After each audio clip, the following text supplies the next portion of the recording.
Welcome back to Your Road to Home, a podcast where we take you beyond your front door here in the Carbon Valley. I'm Kendra Badgcar with LPT Realty here Maxine. Oh, sorry, interrupted you. I was excited. I was excited, Kendra. It's a good day today. I know. Sorry, Maxine Carey with BOK Financial. Awesome. And today we're picking up Paula Swanson, who is a brand expansion coach and specialist. So all of you business owners and entrepreneurs out there in the Carbon Valley area, listen up because we're going to have some juicy info for you today coming from Paula.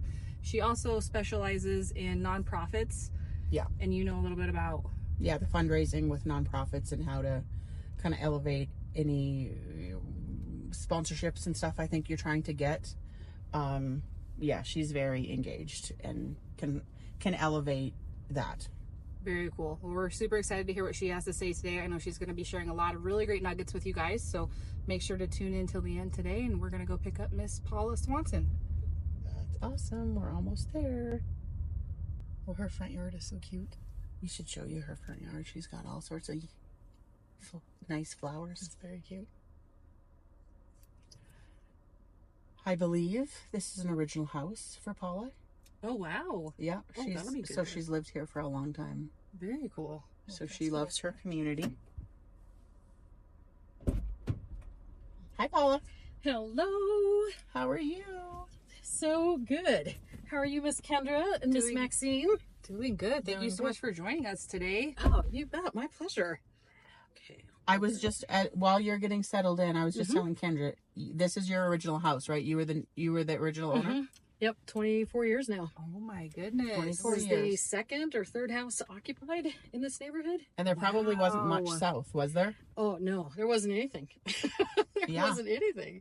There was, the only other neighborhood that was underway was, I think, St. Vrain. That was it. There was no Summit. There was no Raspberry. Okay, seatbelt. Shouldn't be that complicated. Amazing. I see this thing. Oh, there it is. So where did you live before? Oh, let's see. Well, Longmont. You did? Yeah. So you moved out here and you just love it and Oh, you I kind do. of embrace the neighborhood and the community because you are involved. Yes, getting- I am. Sorry, I know. If you're in the wrong one, it probably is. You never get put in that seat as an adult until you get on this podcast. Yeah, I think the last time I was in the middle seat, there weren't seatbelts. Right? Oh gosh. Back in the Oh, station gosh. wagon. Yes. Oh, that's too funny. That's too funny. Yeah, there was nothing out here. There was it was dirt roads to my neighborhood, and population was puny. So what made you choose? Let's kind of just touch that before we get into your business. Yeah. You bet. Well, living in Longmont, and at the time, I could afford more house and have cheaper taxes and have just a better price per property in Weld County. Absolutely. And really, that's still the case. Like more house, Yeah, it is. cheaper taxes. It is. And I love that I can go to the grocery store and not pay as much taxes at the grocery store as I do in Longmont. Right. That's a Because the big deal, taxes too. are less. Mm-hmm. And it shows on the grocery bill, it's like an $8 savings for every $100 that you spend, something like that. So yeah, it was all about better living, living in a bigger house. Yeah. So you've seen the community grow and, Oh yeah. you know, maybe probably slow walked it for a little bit, but it's grown exponentially in the last like 5 to 8 years. Oh my gosh, just nonstop. It really has been a steady thing with definite spurts, no doubt. Yeah, I think the population out here was only like 2,400 between Frederick, Firestone, and Dacono, and now I don't have any idea where we are, but that's how many people are in the neighborhoods around me. Right. So Yeah, much more than that. Now we're closer to 40,000. Right. And then plus two, it's super close to the highway. And at the time, I just started working in Denver, so it was an opportunity to be right near the highway, you know, in a small town community, and just pop down instead of having to get all the way through, you know, someplace else to get out to the highway. Yeah. Because I think the farthest point is like 5 or 6 miles from the highway, which is close. Right. Yeah, So, that's great. Love that part. It was great. Yeah, which is why we chose our location also, is because it was easy access to the highway. Yeah. Because, you know, my husband works at the airport. So anyway. See, we did the same because my husband was driving back to Lafayette at the time. And gosh, so many of my neighbors have one spouse works in Boulder, the other spouse works in Greeley. Right. One spouse works in Denver, the other spouse works in Fort Collins. So this is a great ground where it really splits it in half for everybody and makes it a shorter commute. Yeah. So yeah, it's easy access. I love it. That's awesome. Absolutely. What's one of your favorite things that you've seen come to the area since you moved out here? Oh, coffee shop, gas station, grocery store. Modern day conveniences. Yeah, modern day conveniences. That's fair. Because you would never buy, groceries or gas at the highway, right? Right. And so we literally were going into Denver for the first 4 or 5 years, or excuse me, into Longmont for the first 4 or 5 years to get groceries and gas. Right. Was the Safeway the first one out here, or was King Soopers? Safeway was. Okay. It was first, and it opened up with a cute little coffee shop that was a part of it. A really great local family that had it for 3 or 4 years, and it was the hub. Oh, They had wow. live music. There was dancing Thursday, Friday, and Saturday night in a my tiny little gosh. place. In the Safeway? Yeah, Oh, how yeah. fun. So it's where I believe it's the Thai place now. Oh, wow. It was a dry cleaners recently. But yeah, it started out as Wow. the Jazzy Bean Coffee House, and there's a huge Jazzy Bean following out here that people actually have reunions because it was the only public place to go at the Oh time. my gosh. So people got to know that. everybody in the town because it was the only public place. There were no restaurants, really. Right. There was What a great no fun fact for Starbucks. the area. The Jazzy Bean. Yeah. the Jazzy Bean. Yeah. Oh, somebody out there, bring that back for us. Yes. Yeah, somebody Just needs. throwing that out there. Somebody needs. Yeah, it was fun. It was a fun place. Does that family still live in the area? They do. They do. I can Oh my put you in touch with them.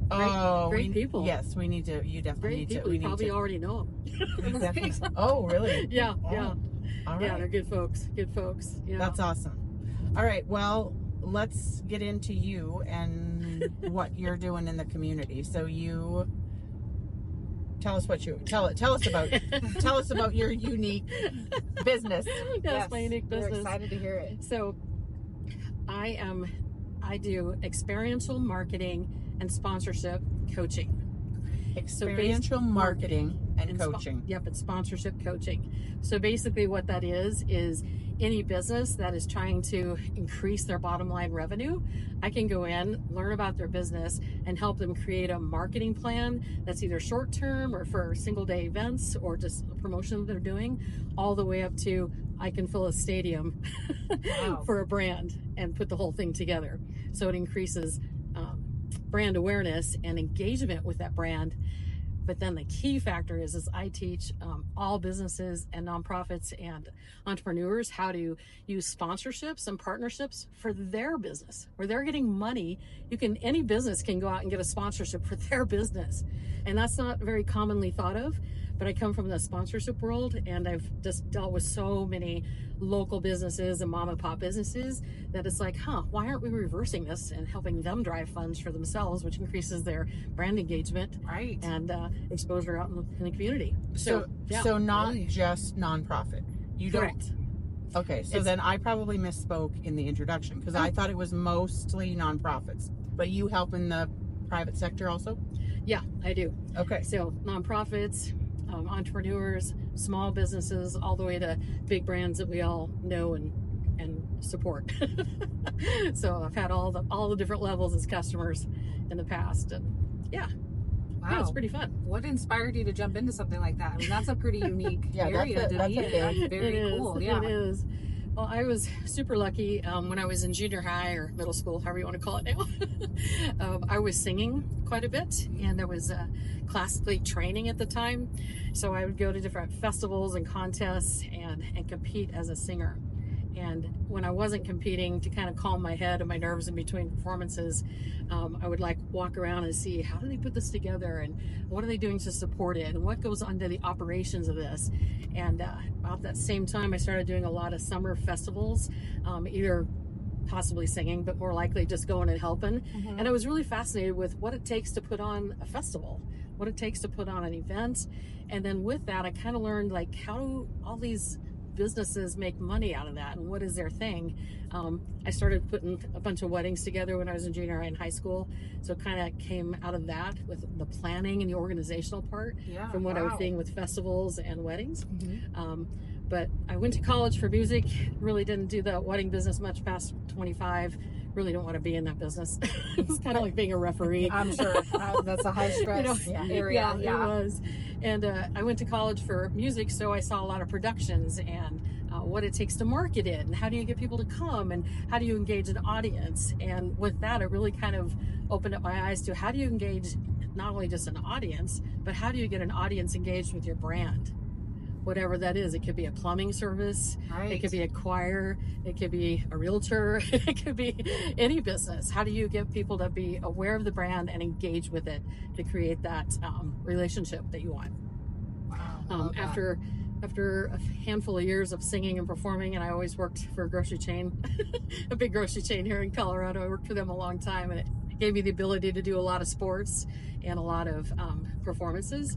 And okay, you're gonna just sorry, someone tried to just cut us off. Yeah, he just was not very patient with he's late for an appointment. Anyway, he is. And so from there, a person that I knew, he was a vendor for a company that I worked with. He ended up being executive vice president of the Colorado Rockies baseball team. Oh, fun. And so he asked me to come on board and to help get their stores out of the red. They had about 9, I think it was dugout stores, Rockies dugout stores, when it first opened up, when the team first started playing. Mm-hmm. And they were all in the red. And in 3 months, I got on board at their flagship store and built, remodeled it, refreshed it, made it traffic flow smart. And where does the customer look? What does the customer see in a store? Right. So I was really good at that from my grocery experience that I had, but I was really good at the event thinking already. And so I started building events in the store, and a combination of players and personalities, and getting people to come, and I was able to turn all their stores into the black in 3 months. Wow, that's impressive. So, yeah, that was a fun one. And then about a year after doing that, that same person who got me into the Rockies asked me if I'd become a sponsorship, an account executive in sponsorships. And oh my gosh, I was so naive. I didn't really know what that meant. He's asking me if I could be an account executive, and I go, I don't do accounting. I don't know what that is. I can't do accounting. And he's like, it has nothing to do with accounting. And I'm like, well, and I'm certainly not executive level. I know what that is. And he goes, well, you would just be handling sponsorships. And this was a while ago, and sponsorships wasn't as big of a popular reference point. And I had to ask what that was. And he's like, well, basically, he said at the grocery store, you were selling, carrots and putting them in a bag, and people would pay you money, and they were going home with that, and that's what they got. And then here at the dugout stores, you were able to refresh the stores and give them a great entertainment and have some fun, and they paid you for that, and they spent money in it. So They're paying you for this experience. He said, so here with sponsorships is basically, how do you get to help somebody's marketing plan that they already have in place for their company, whether they're small or big, and help them get the exposure that they need through what the Rockies can offer. And so that was kind of the beginning of the whole trade of money for brand exposure. Wow. And so I did that for a handful of years, and it was an incredible experience. Incredible. I learned a lot, an awful lot. Absolutely. That's awesome. I was in charge of, I think I started off with about 30 million that I was responsible for in sponsorships.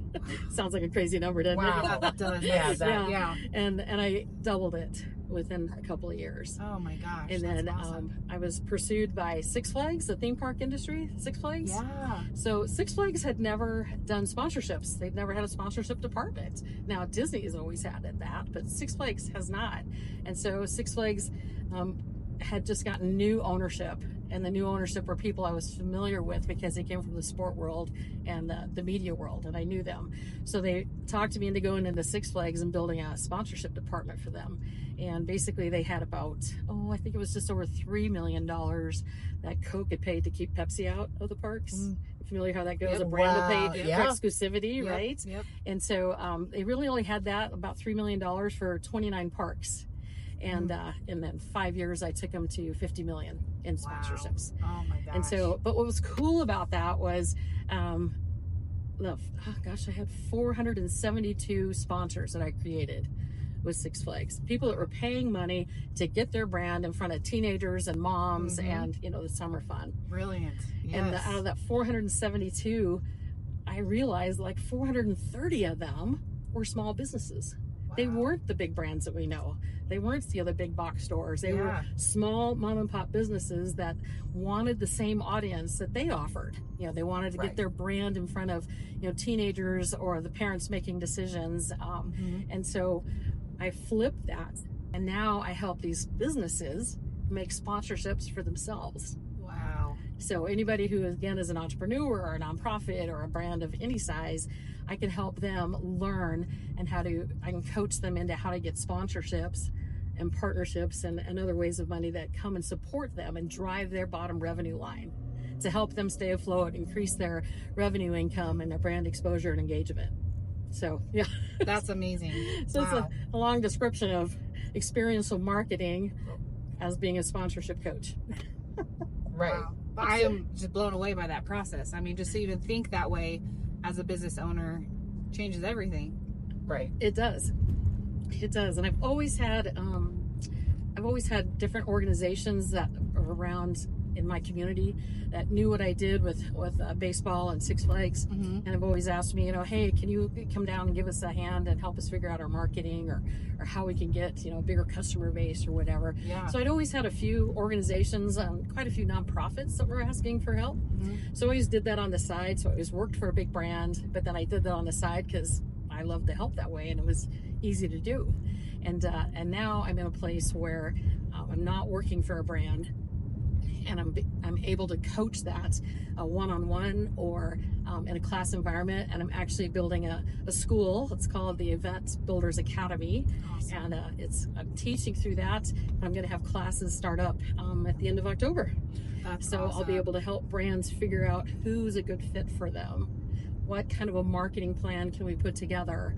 And we could go anywhere from a few months of a quick, short turnaround marketing to bigger, larger events down the road. How to make their anniversaries huge for them. How to make any kind of tragedy that happens to their business and turn it around. How they can engage in the community and get their brand known. So that's what I'm doing. Very cool. So is that all when you say academy, like I think of a school and you sign up for a 6-week class. Is that what it is, or is this all private? Yeah, it's a school that people would sign up for, and it will primarily be taught online. There will be occasions where I can travel around to help. Currently, I have 6 clients in this school because this is brand new. I just started this, and because I always figured, why aren't I helping more companies at a time rather than just 1 or 2? So now my goal is to help 100 companies in 3 years. Because that's easy. And let's see, so oh my gosh, going back up the rabbit trail, the question, what did you ask? That was it. If it's a class style. So it's not, so I guess you don't have like a school, it's more, it's like Zoom. Right, it's online. And the clients that I have currently, all of them but one are out of state. I have a large client in Florida. I'm actually building a sponsorship department for them. They have a huge agreement it's a global brand that we all know, and they just got this agreement into place. So in 18 months, they need to have a full sponsorship department running. So I'm going to help them build their team and coach it all the way through because they don't know anything about it yet. Then I have a client that's out in Seattle that just has, they're a small nonprofit, and they have a huge heart about wanting to help children in Tanzania. So I just helped them for 3 months gain sponsorship and partnership dollars for their trip. And in basically 8 weeks, we were able to fund almost 100% of their trip, which is pretty cool in 8 weeks. Yeah, that's amazing. Normally it takes like 6 months or more to raise bigger funds for bigger causes. But yeah, so that was exciting. I've got the local company that's here in Colorado. It's a race. So I'm helping them grow their race. They've been established for a while, but now they're looking to really, their cause is it's really heartfelt. I can't say who they are just offhand, but they're super heartfelt with their cause and their mission. And so I'm meeting with them, and their event will be next spring. So yeah, it's fun. All different kinds of brands, different sizes, whatever. That's exciting. Well, we'll definitely share the information on your school. If you want to send it over to us, make sure we have that down in the comments for you guys to hop on board. It sounds like you're making some big waves, so it'd be silly not to sign up for this school. I'm interested in signing up and taking some classes myself. Well, it's so funny because there's so much money out there to have, and people think that sponsorships are hard, and when you think of like the Mad Men days of advertising or Mad Men days of advertising and all the stuff, it seems aggressive and greedy and all, but there's so much money that businesses want to give out there to help the community, right? And there's money that they want to do to help align themselves with another brand that has the same clientele as them. Yes. So it's one of the cool things is helping marry up businesses that have the same target customer, but one can sponsor another one, to get their brand out in front of them, and it's a great synergy, and it's all basically relationships and and just it all comes from the heart. We all want our businesses to do well. We all want small business America to do well. Right. And it's an exciting twist on money that's available and out there, and how to get your brand better known and better engaged in the community.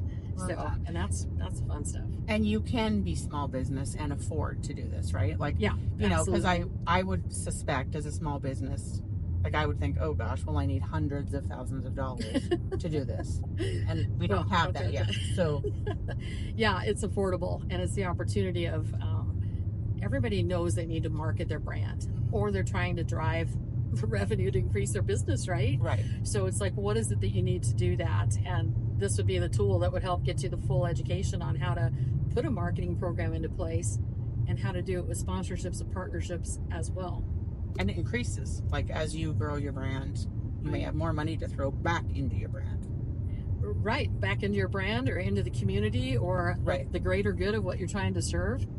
Yeah, so it's pretty exciting. What I've never met a small business owner that didn't want to know how to grow it outside of what they can do. For sure. They're all really good at what they do, their service, their product, and they know it really well. Right. But marketing is something that it's scary to people. Yeah. And to me, it's the fun, creative stuff. And I help people get, I guess I want to say, get them comfortable with, really, it's easy, and it's relationships, and it's not hard. And one or two people in any small business can do this easily, and be comfortable with.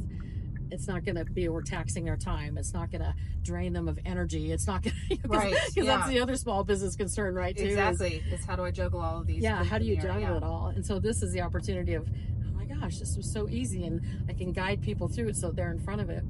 And an interesting stat, whenever you look up like the best places to live in the United States, the healthiest cities in the United States, one of the most stressful jobs, in the United States. Well, whenever you look up the most stressful jobs, it's like astronaut, brain surgeon, event builder, and marketing. I mean, because you have so many people you're trying to appease. Yeah. You're trying to make the bottom line grow. You want to make your customers happy. Right. You want to make your employees happy. If you're doing any kind of marketing, branding, or working with sponsors or partners, you've got your sponsors you're trying to satisfy, or trying to make the goals for them, and whatever marketing day you do, or event at your store, or online business, or a festival size thing, you want to make sure that everybody has a good time. So it's pretty funny. So I can see that. I'm really good at helping people learn how to de-stress and be so smoothly and easily planned that it just goes along with what you're doing. So 2 questions I have. Is the academy one long day, or a couple hours in a day? Like what's the length of the academy if somebody wants to sign up? The academy is going to be 2 different programs that will be ongoing month per month, because a lot of people need to know, how do I market for this quarter? How do I market for 6 months from now? In a year, this is my goals. So we've designed it so that it's like a 6-month program and a yearly program. But then on top of that too, or instead of it, either way, I still do private coaching and help people just get through, because everybody tends to be in a different place. But the opportunity of learning all the tools that go with it are, it's just a great alignment of the whole overall picture, and makes it easier for you to do your own marketing, or understand why a sponsor for your business makes sense. Very cool. Totally. So yeah. Right. What was your second question? I don't know. I was like, okay, hang on. I'm like, don't anyone ask I know. I don't want to cut you off until you ask the second question. Totally. Yeah, I don't remember. Okay, no, I do remember. Oh, good. Okay, so, and then my next question is, like, what is a little tidbit for somebody to get started with brand awareness? Like, would you say you need to be involved in your community and start getting out there to get your name? Or do you think it's, dropping a lot of money on a sponsorship, or, whatever? Like, well, that's probably a tough question, but it's a lot of different answers. But the main overall view of this, and the one tool that's the best, is it's relationships. It's relationships with your customers. It's relationships with people in the community, and building those relationships and letting people know what you do. So I guess it kind of goes along the networking side of that.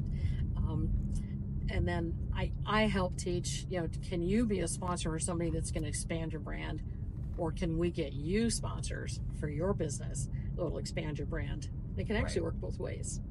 Right. Work both ways, yeah. Let me tell you about a couple of funky little different sponsorships I've had. They're just so much fun.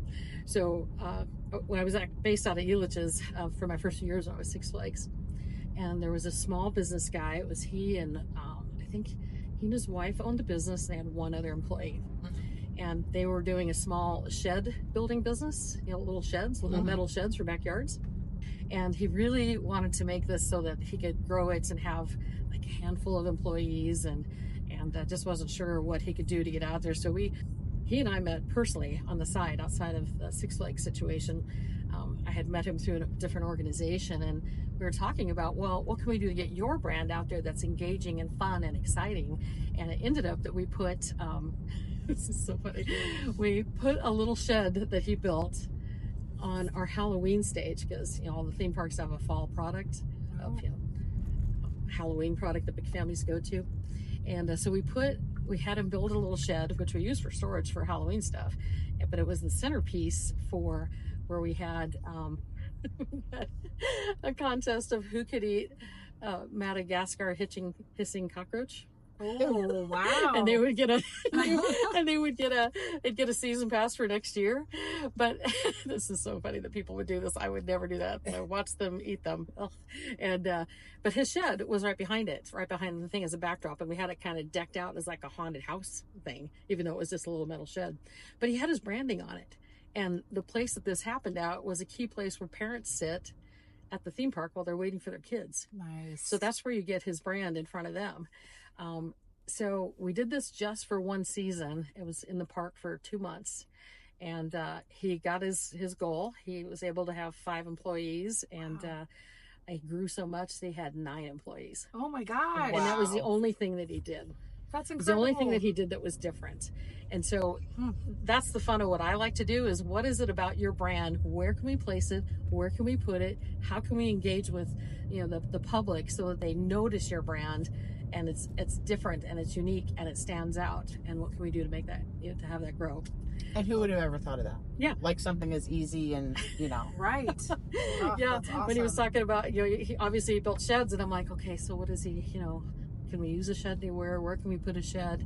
He already had signs on the sheds that he did put out in people's yards and businesses.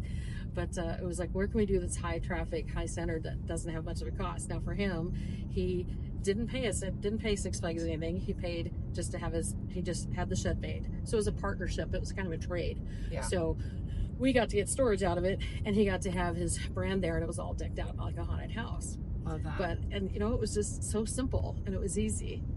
What are some other challenges that you would say small businesses face besides like that brand placement? That's a great example of, that's making me even think about where I'm throwing my face and logo with real estate. I'm wasting my time, on shopping carts or on the, not that I don't love supporting my local high school, but my face is on the side of the, the high school sports. Sure.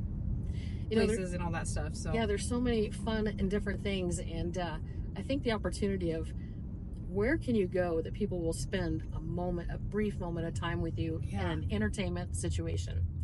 I think that's the key, is that entertainment situation. It is, because then you've got them seeing your brand or being around it or being exposed to it, and you've got the opportunity for conversation. Yeah. Is it that you get involved with these town festivals and all the different vending opportunities that they have to put your booth there per se? But there's strategy to that. I mean, some of the the old-fashioned thought of, I could put a booth at a vendor booth somewhere, but, I'm going to stand behind it. I'm going to wait for people to come up. Well, that doesn't work. Right. That does not work. Right. Yeah. You have to be the entertainment at those places. Yeah. And I actually work with a lot of vendors about how to help them make more money at events.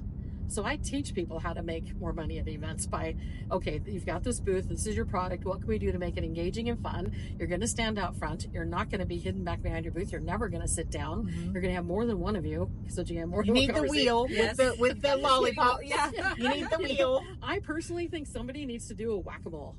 Yes. Who doesn't love whack-a-mole? Yes, it goes back to my theme park days. but even as a kid, we loved whack-a-mole. And somebody used to do that at a festival or fair, a town event. Just have a little booth there. Can't be hard to make or hard to put together. And just, how fun and engaging you would attract every kid. Well, you must every adult buy would go those with the old kid. games. Say what? Can you buy those old games? Oh, yeah. And they even have new ones. But yeah. So, it's like thinking like that. It's like, well, what fun thing can you do that's not the typical chapstick giveaway if they come up and talk to you? Yeah. Love it.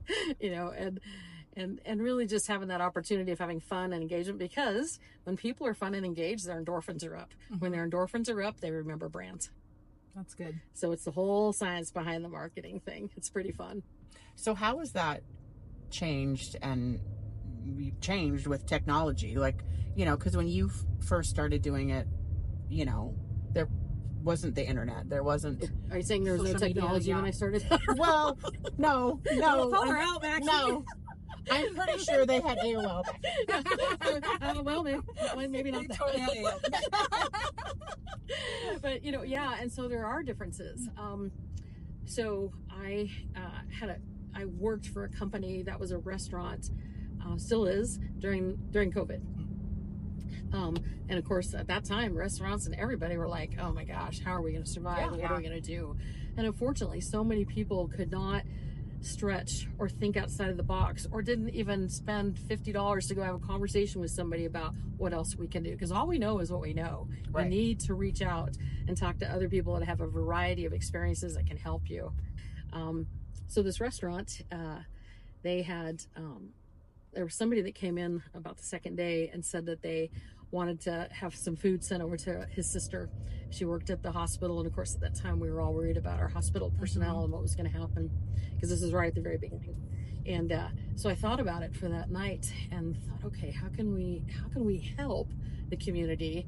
How can we keep our employees employed? Right. And what do we do? So I put together a program, and basically I called it a PIF, a Pay It Forward program. And for $10, the public had the opportunity of purchasing this, and it was going to be fed to, they'd get a basic meal that was really good, and then it would be delivered to essential workers, medical workers, and that was the direction it was geared towards. Very cool. Now this business, in the first 4 weeks that we did that, they raised $30,000. Wow.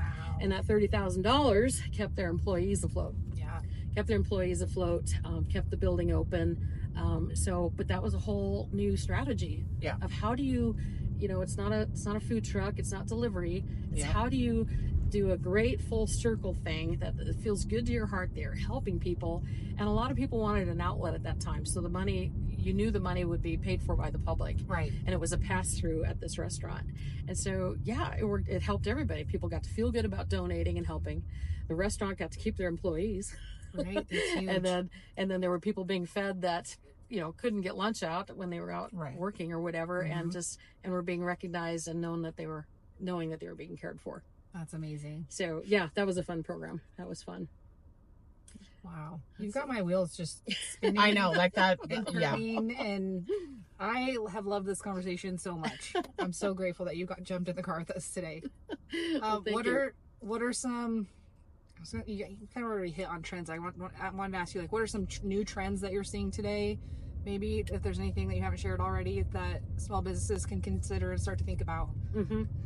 It's interesting.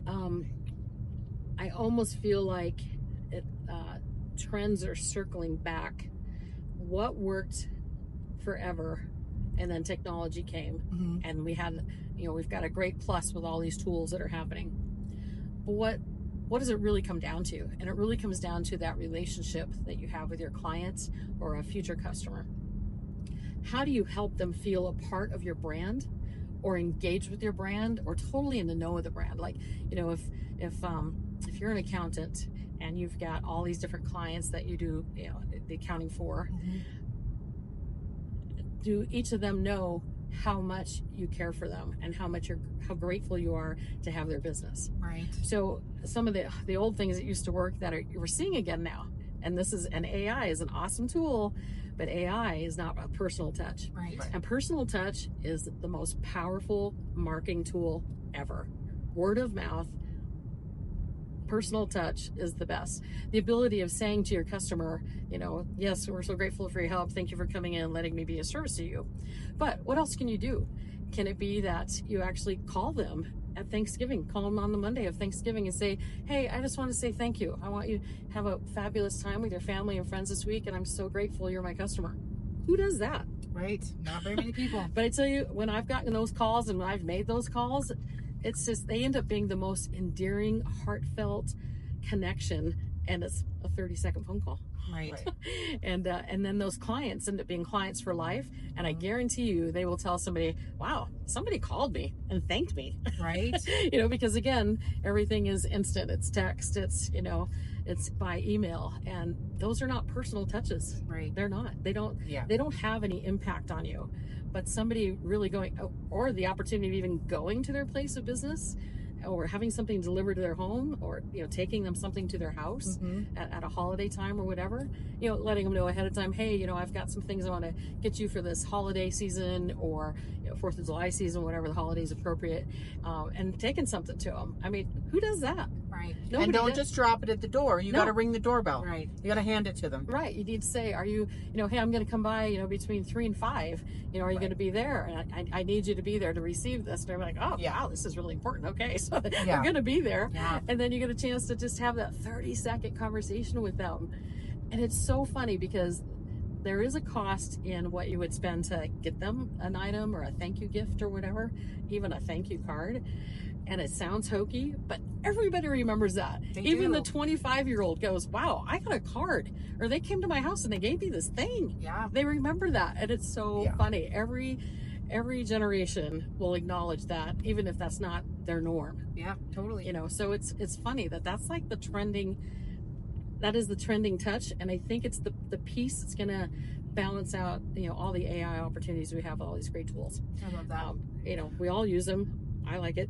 Sure. It does make some things easy for sure. It does. Yeah, it can save some time, Yeah. you know, but I still believe in totally personalizing it and customizing it. Yeah. And you just got your template in front of you as if you know, done it yourself. Right. It just saves you some time in that regard. But that personal touch is really the trend that's coming back. And I say it's coming back, and it's coming back for the companies that are creating longevity. Yeah. They're creating that long-term customer base because of that. I don't know that every company is going to do that. Yeah, no, they won't all take the time to do They that. don't. It's like, oh, let's just send out, you know, let's just post it. Let's just, you know, put it on Insta. Let's, you know, throw out an email. It's like, okay, well, we're all pretty much genericized to that. Yeah. That doesn't mean anything to us. Yep. And it comes down to the sponsorship and partnership relationships as well. If you are asking a company to align with you and become a sponsor with you and your business, that's because you can see that you can get their brand in front of your customers, and it's going to help them. Yeah. And they're going to be excited because you're doing marketing for them. Right. And so you're like a turnkey business for them. But then the opportunity of being able to strengthen that actual relationship and make it a relationship is, you know, people don't do that anymore. They're used to just people asking them for money. You know, do you spend money here? Can you donate there? Can you do that? And people just, they don't even think about it anymore. They don't participate. They just blow off those emails. But if somebody personally comes to you and asks you, or has that personal call, because obviously you can't all get in front of people, right? You know, or has that personal call, those are the relationships that are going to make a business thrive. Right. No doubt. Yep. Absolutely. Well, Kendra and I talk about a lot is we lead with our hearts out, not our hands out. Right. It know, is. It's about, you know, what can we do for you? You know, which I told you today when I called you on this to do this podcast is, you know, we don't talk about ourselves. We talk about you because, you know, it's important for us to elevate our community and get people out on their porches, talking to their neighbors. You know, like, you have a huge story. You have a big story. And I know you know a lot of people in your community. You are in your community. So people know who you are. But there's so many who go, I wish I could. I wish I could. Right. Like, you just have to start somewhere. Yeah. And, you know, maybe the first networking thing you go to, you won't meet that person who's going to elevate you or, you know, help you. But eventually you will. Yeah, they're out there. Yeah. Yeah. And, you know, and even if it's, you know, some people are nervous about going to a networking event, a networking opportunity, or I've got to go and talk about my business or about myself. And a lot of people are shy. That's not their natural nature. Yeah. But it is natural for us to, if you're going to, a kid's school performance or sports or a family barbecue or a neighbor barbecue, that you just have conversation with people. And that opportunity of having just that conversation, and if you learn about their business and what they're doing, and you're like, oh, I bet your target customer is the same as mine. Right. We should really talk about, can we pair up and help each other? Right. And from there, a lot of great things are born. Yeah. A lot of great things are born. And that's not hard. And that's not like putting the networking label on it. Right. I know for some of us, it's a natural thing. For a lot of people, it's not. Yeah. Yeah. And so making it just realize that, you just got to keep your ears open to what people are saying, and don't be shy about saying, I bet your customer's a lot like mine, or I bet I could get your brand in front of my customers because they could use that. And then that's just where it goes. That's all it is. Yeah. It's just helping each other. It's just neighbors helping neighbors. Yeah. Is really what it is. And that's kind of, even though it's businesses helping businesses, we're all neighbors, and it's great. And I think the best partnerships and relationships are built in your town, in your community, in your neighborhood, in your region. Yeah. You don't need to reach to big money or big brand names or whatever for that kind of help. You don't. Yeah.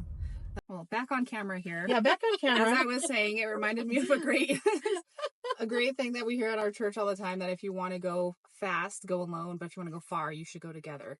And that is such an amazing saying. Such an amazing saying. And that's exactly how I help my clients succeed, because nobody should be doing it alone. And all of us businesses paired in different ways and different alignments can all help each other. And truly, the sponsorship dollars that you can receive for your business, where you have a sponsorship paying you because they want to have their brand in front of your customer, that's an awesome thing. It could be money for the month. It could be money for the year. It could be a 3-year time frame that you guys are doing this together. And it's stable, strong money that builds, it makes you be able to pay your bills. Love it. And that's how you build communities, that's right? It is. Yep. It is. It's very grassroots.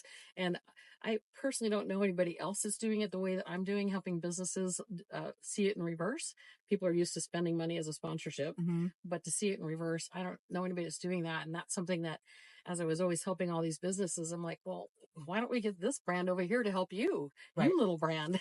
Right. It just made sense to me. And they're like, oh, and so, yeah, it just kind of just was pieced together. And again, that's where I know I can help like 100 people, 100 companies, brands in just a few short years. So that'll be fun. I'm excited about how I can help, because that's just the name of the game. I just want to help. Yeah, that's awesome. I love it. So much fun. Creativity is a great thing, and being able to see something that somebody else can't isn't used to being creative in, and being able to come up with a solution for them. Love it. That's awesome. Good stuff. And then on the backside, if somebody wants to fill a stadium with an event, I can do that too. So, yeah, she can go to 0 to 60. Yeah. I can. 0 to 60. That's awesome. It is pretty fun. Well, let's do a few little rapid fires just so we can get to know Paula. Okay. You said you're a singer. What's your favorite type of music? Oh gosh, that's a tough one. I studied classically. I was an opera singer for a while, but kind of live on a northern Colorado country radio station. That's awesome.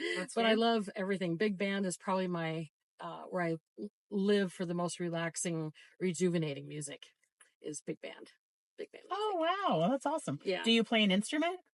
No. Just sing. No, I can play piano, but not for anybody. Got it. It's why I can sing in front of anybody. My fingers won't move on the piano in front of anybody. I just can't get them to move. What's your favorite book?